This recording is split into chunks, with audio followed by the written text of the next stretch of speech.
ഞാൻ നട്ടുപിടിപ്പിച്ച കറിവേപ്പില കേട്ടോ, അത്യാവശ്യം കുഴപ്പമില്ലാതെ വളർന്നിട്ടുണ്ട്. അപ്പോൾ ഇതിനെ ഞാനിടുന്നത് നമ്മുടെ വീട്ടിൽ തന്നെ ഉള്ള ഫുഡ് വേസ്റ്റുകളില്ലേ, പച്ചക്കറികൾ കട്ട് ചെയ്തിട്ടുള്ള അങ്ങനത്തെയൊക്കെ വേസ്റ്റുകളാണ് കേട്ടോ ഇടുന്നത്.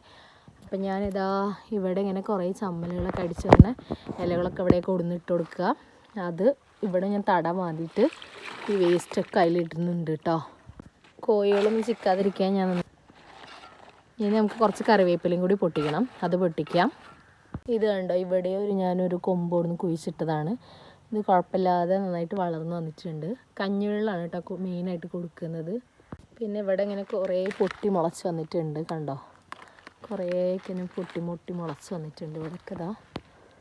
നമുക്ക് കറിവേപ്പില കട്ട് ചെയ്യാം. ഇങ്ങനെ തന്നെ ഞാൻ കട്ട് ചെയ്തെടുക്കും കേട്ടോ.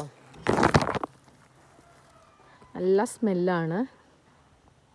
ഇങ്ങനെ കട്ട് ചെയ്തെടുത്താൽ പിന്നെ നന്നായിട്ട് വളരും ഇത് കേട്ടോ. നന്നായിട്ട്